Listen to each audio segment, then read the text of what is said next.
Hola, soy Anonymous. He hackeado esta cuenta para darles un mensaje muy importante. Han sido engañados. Les han hecho creer que para graficar una función necesitan conocer todos los puntos de la misma. Falso. Pueden graficar cualquier función conociendo solo su primera y segunda derivada. En esta clase les voy a mostrar cómo. Pero antes, tengo otro mensaje. Necesitamos salir a las calles y manifestarnos en contra de las calculadoras. Las calculadoras son el capitalismo. Nos someten a un esquema de pensamiento subyugado por algoritmos sencillos que socavan nuestra creatividad y poder de resolución. Y estoy usando las calculadoras como una metáfora de la enseñanza por recetas, sin despertar la curiosidad o el objetivo Germancito, ahí está la merienda. Mamá, estaba haciendo un video re hacker.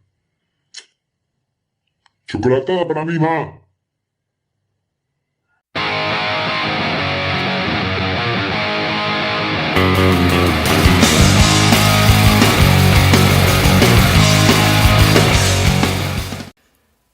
Bienvenidos y bienvenidas. En esta clase vamos a aprender qué información nos puede dar la segunda derivada de f de x.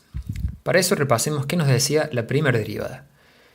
Ya se deben saber el cantito de memoria, es la pendiente de la recta tangente a un punto en la curva.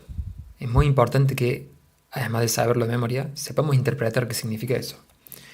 Si la pendiente es positiva en un punto, significa que la derivada tiene que ser positiva. Por eso está por arriba del eje de las abscisas la derivada de f de x. Si la pendiente en otro punto es negativa, significa que la derivada tiene que ser negativa y por eso está por abajo del eje de las abscisas. Entre otras cosas, la derivada nos sirve para encontrar puntos críticos, porque si buscamos el caso particular en que la derivada sea 0, sabemos que eso se corresponde a una pendiente de la recta tangente que es 0. Y entonces sabemos que puede ser un máximo, un mínimo. Y también puede ser otra cosa que vamos a ver más adelante. Pero no hay manera de saber, sin ver la función, si ese punto crítico se corresponde con un máximo o un mínimo u otra cosa. Lo que uno puede hacer es evaluar qué pasa un poco antes y un poco después. Puede evaluar la función o puede evaluar la derivada y en ese caso se da cuenta si es un máximo o un mínimo. Pero vamos a ver si no hay otra forma, un poco más elegante y más práctica, de ver si eso es un máximo o un mínimo. Y por eso vamos a ver qué nos puede decir la derivada segunda. Aquí hemos graficado la derivada segunda para que no se confunda con la primera. Vamos a sacar la primera. Y ahora les voy a pedir que se queden mirando todo lo que haga falta para que me encuentren algún patrón interesante entre la función y su derivada segunda. Yo les voy a ayudar con esto. Si f de x tiene esta pinta y esta es la derivada segunda, ¿cómo es f de x en los intervalos en donde la derivada segunda es negativa? Fíjense qué pasa con la función cuando la derivada segunda es negativa. ¿Encuentran algo particular? ¿Qué pasa cuando la derivada segunda es positiva? ¿Qué le pasa a la función? Bueno, si lo miran un rato, se van a dar cuenta de que la curvatura de f de x cambia. Para caracterizar esa curvatura vamos a decir que es cóncava hacia abajo o cóncava hacia arriba. Si la derivada segunda es menor a 0 en un intervalo dado, decimos que es cóncava hacia abajo. Y si la derivada segunda es mayor a 0, decimos que la función en ese intervalo es cóncava hacia arriba. Estrictamente, ¿qué significa eso de cóncavo hacia abajo o hacia arriba? Cóncavo hacia abajo significa que si yo trazo las rectas tangentes a la curva en ese intervalo, siempre la curva f de x va a estar por debajo de esas rectas tangentes. Por otro lado, si yo trazo rectas tangentes en un intervalo donde la función es cóncava hacia arriba, la función siempre va a estar por arriba de esas rectas tangentes. ¿Bien?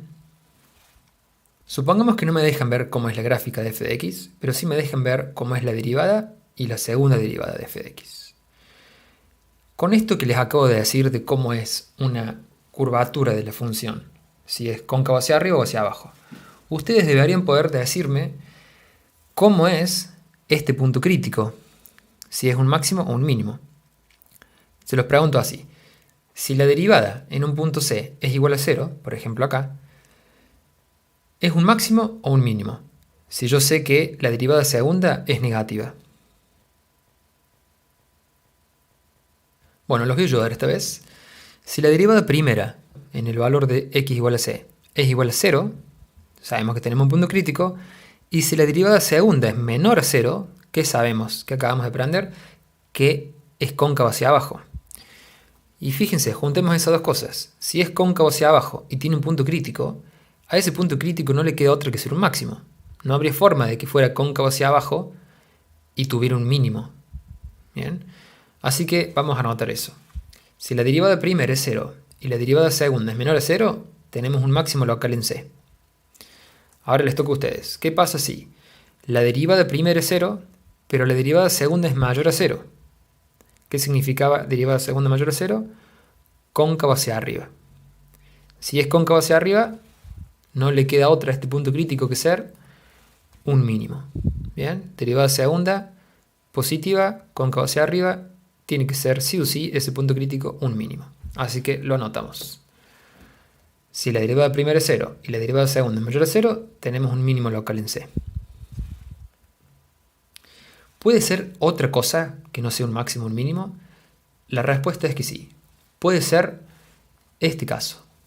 Si f' es 0 y la derivada segunda también es 0, ahí ya no puedo decir con seguridad que sea un máximo, un mínimo o inclusive un punto de inflexión. Un punto de inflexión es un punto en la curva donde cambia la curvatura de la función. Por ejemplo, si venimos de acá hasta acá, en este punto, fíjense que pasó de ser cóncavo hacia abajo a cóncavo hacia arriba. Y acá al revés, de cóncavo hacia arriba pasó a ser cóncavo hacia abajo. Así que esta función tiene todos estos puntos de inflexión. Bien, entonces, ¿de qué nos sirve esto en la práctica? Lo vamos a resumir acá. Supongamos que yo quiero buscar primero máximos o mínimos locales. Si eso es lo que busco, lo primero que voy a hacer es buscar que la primera derivada sea 0. Voy a encontrar si existe algún valor c para el cual se cumple esto. Si se cumple eso, voy a mirar cómo es la derivada segunda en ese valor c. Si es menor a 0, yo sé que es cóncavo hacia abajo la función allí, por lo tanto tengo un máximo. Si la derivada segunda es mayor a 0, la función es cóncava hacia arriba, por lo tanto tengo un mínimo. Si en ambos casos me da 0, acá yo no puedo saber si tengo un máximo, un mínimo o un punto de inflexión. Para saber eso, tengo que hacer alguna otra cosa. Por ejemplo, algo que creo que ya han visto, es ver cómo es la derivada un poquito antes y un poquito después de ese valor de c. Si un poquito antes es positiva y después es negativa, tengo un máximo. No tengo ni un mínimo ni un punto de inflexión. Si un poquito antes de c la derivada es negativa y un poquito después es positiva, tengo un mínimo. Pero si la derivada antes y después no cambia respecto de la derivada en c, que sabemos que es 0, entonces tengo un punto de inflexión. En este caso, por ejemplo, ven que la curvatura cambia de la función. Hasta acá es cóncavo hacia abajo y acá es cóncavo hacia arriba. Bien. Lo mismo puede suceder si en vez de ese gráfico tengo este. Fíjense que en este caso es decreciente la función, es decir, la derivada primera es negativa y después de c también es negativa. Conclusión, la derivada decrece antes y después de c, o la función crece antes y después de c. En ambos casos puedo asegurar que tengo un punto de inflexión. Entonces, si lo que yo estaba buscando al principio eran máximos o mínimos locales, con estas dos, con A y B, yo los voy a encontrar. Si sucede que los dos son 0, no puedo estar seguro si es un máximo o un mínimo, puede ser que tenga un punto de inflexión. Y para darme cuenta de eso, puedo hacer este análisis. Puedo mirar cómo es la derivada. Ahora bien, si lo que yo estaba buscando son puntos de inflexión, lo que tengo que ver es cuando la derivada segunda se hace 0, sin importar cómo es la derivada primera. Bien. Entonces, recordemos que los posibles puntos de inflexión ocurren cuando la derivada segunda es 0. Y aquí viene otra cuestión interesante para pensar. Si la derivada segunda es 0 y la derivada primera es 0, para saber cuál de estas tres cosas es, tengo que mirar cómo es la derivada antes y después. Bien.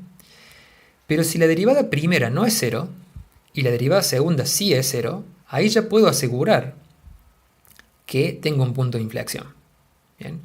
Porque Si fuera un máximo o un mínimo, la derivada primera habría sido 0 allí, pero no es 0. En esta condición que le estoy proponiendo, f' en c no es 0, pero la derivada segunda sí. Por lo tanto, sí o sí es un punto de inflexión. No puede ser un máximo o un mínimo, porque si lo fuese, la derivada primera habría sido 0. A continuación vamos a hacer una serie de ejercicios para practicar y aplicar todo esto que hemos aprendido.